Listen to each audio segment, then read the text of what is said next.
Hi friends, it's Judy, and guess what? It's time for guardrail 35. This is amazing, only one more after this. So let's take a look inside the guardrail. This is a very, very important verse that can affect all of us. Ready? If anyone says, I love God, but hates his brother, he's a liar. 1 John chapter 4, verse 20. Let's say it again. If anyone says, oh yeah, I love God, yet hates his brother, he is a liar. 1 John chapter 4, verse 20. Now, how are we going to remember 1 John 4:20? Well, there's a man in gray, and he looks very angry, and he's got a fist. There we take a look. A man in gray is always John, and the fist represents first. So 1 John, the man in gray is John. So this fist John, 1 John is he's very angry. He's so mad at his brother. Man, he's got to let it go. And see those 4 little hearts? Let's hope that some hearts will come out of his life. And then twin T's, 20. 1 John 4:20. Let's take a look down here. 1 John, gray figure's always John, 4 hearts, and twin T's up here, twin T's.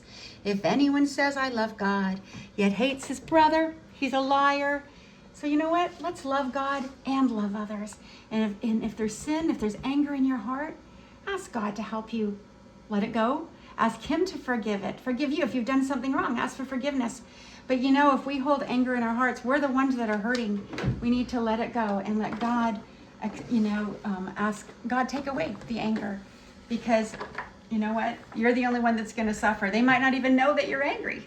So if anyone says, I love God, yet hates his brother, he's a liar. 1 John chapter 4, verse 20. Those 4 hearts. Ready?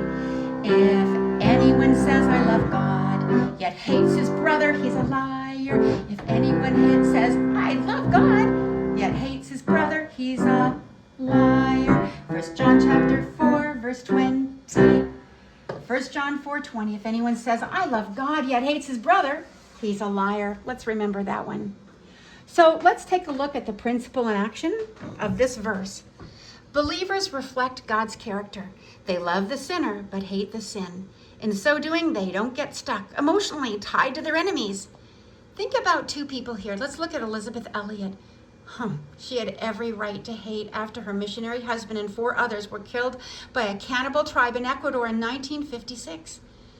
Elizabeth, however, chose to forgive, and several years later completed Jim's work by reaching the Aucas for Christ down in Ecuador. Later, Elizabeth and the man who killed Jim toured together with the simple gospel message of love and forgiveness. And if you want to see this story, it's Elizabeth Elliot's story in the movie End of the Spear. It's a very powerful movie.